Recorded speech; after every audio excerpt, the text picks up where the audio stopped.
UAVs, unmanned aerial vehicles, basically robot airplanes, are among NASA's and the military's sharpest tools.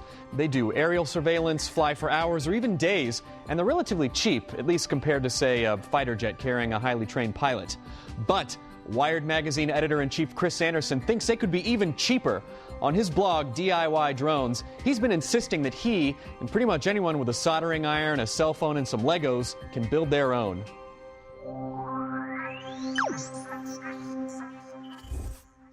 Robotic aircraft, planes that can fly on their own without a pilot, have become the particular fascination of our group of experimenters.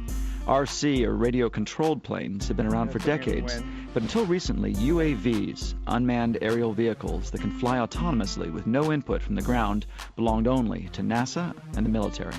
And autopilot is on. It's flying itself.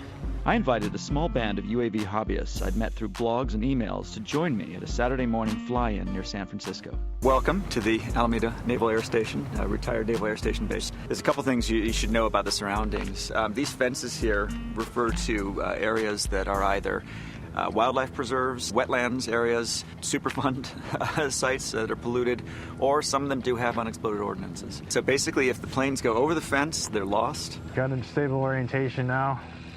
Here goes the autopilot. And there we go. We're under autopilot orientation control. As you can see, the helicopter is sort of trying to maintain its own orientation now. Orientation is all under the computer, so that's all software. 30 years ago, here in the San Francisco Bay Area, the personal computer revolution was started by a bunch of amateurs, the Homebrew Computing Club, who recognized that the chips and boards necessary to make a computer were now pretty much within reach of amateurs, a couple $100, etc. The point is to make it yourself. The point is to do something for less than $1,000. And now, and at this point, you're getting into programming, but it's something that no one's done before, and you're sort of exploring new territory. You're basically controlling robots in a three-dimensional fluid, where wind is unpredictable, where altitude is unpredictable, where the signals can end. And now you understand why NASA spends millions of dollars on UAVs. In the spirit of do it simply, Jeffrey Johnson and Stuart Long are equipping their inexpensive UAVs with cell phone cameras to take aerial photos. Their plane couldn't be simpler to launch. Turn it on and throw it into the wind.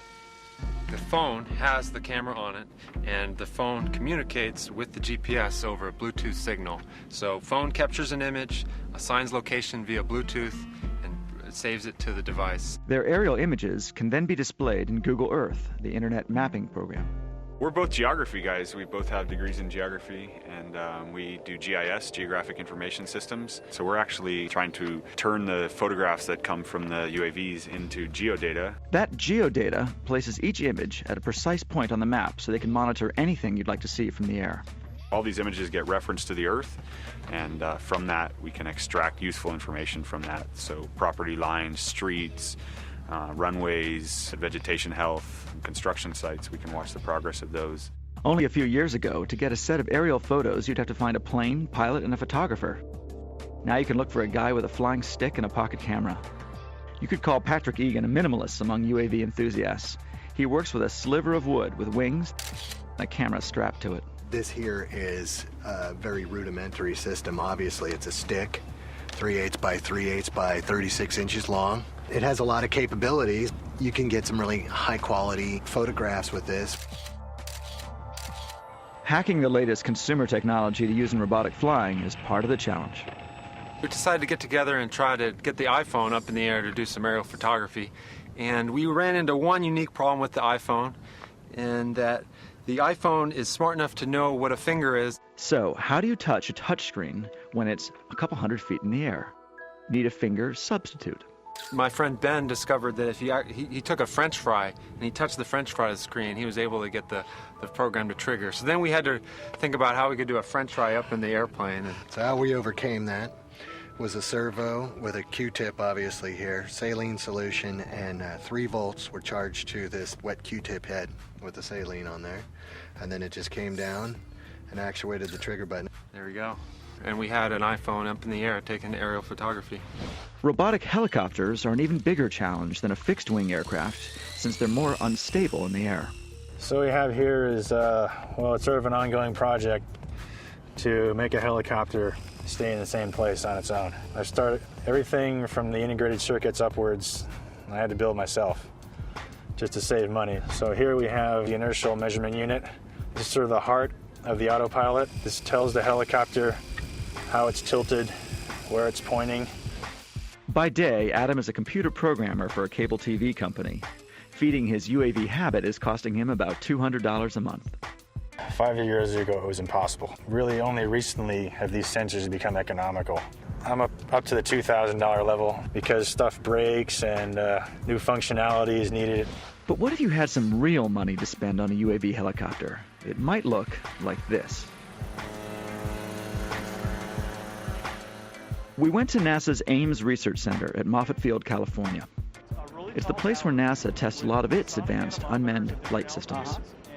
Chad Frost heads up some of the UAV work at NASA Ames. Our first stop was the NASA Army Autonomous Helicopter, originally built for crop dusting in Japan. Yamaha has built several thousand of these in Japan just for that purpose, for going out and fertilizing and spraying insecticide on rice crops. NASA and the Army have turned the little crop duster into an autonomous UAV that can take off, fly a complex mission like inspecting a hard-to-reach disaster site, then return home and land, all on its own. That's another thing they're currently flying right now, using both the laser or stereo vision. Yeah. You can look at the environment and completely autonomously the aircraft will come down and make the decision about not only where to land, but pick the safest place to land and do it completely without a human in the loop. They treat these things as farm implements. Right. They take them out in the back of a pickup truck, offloaded on the edge of the rice paddy, and go around and spray the fields. So Japanese rice farmers are also radio-controlled helicopter pilots? That's right. NASA has added a few mods not needed by the rice farmers. A rotating laser scanner in the helicopter's nose can paint an accurate 3D picture of what's in front and below the aircraft. Inside the control trailer, the helicopter's cameras and sensors feed the monitors, and the ground-based software tracks every move. This is a map display that tells you where it's going and what it's doing. This is actually the taxiway we're operating from. This up in the upper left corner is a virtual reality representation of where the aircraft thinks it is and where the aircraft thinks it's going. The red ball represents its target. Yeah. So this is where I'm going. NASA's UAV fleet ranges from small helicopters to large modified Predators that can be used on long-duration missions, helping battle forest fires where it's too dangerous to send a manned airplane. You can move the engine to the front. NASA ecologist Matt Fladeland wants to use a UAV for climate studies. We see UAVs as an area for providing measurements that we just can't get right now. One project that we're looking at, we're actually trying to measure fluxes of carbon out of systems like forests or out of the ocean.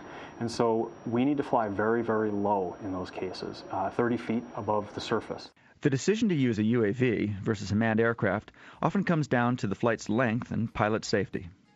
In the case of UAVs, typically those are selected for missions that are either very dangerous or they're very long duration. They're so long that there's regulations on how long a pilot can fly.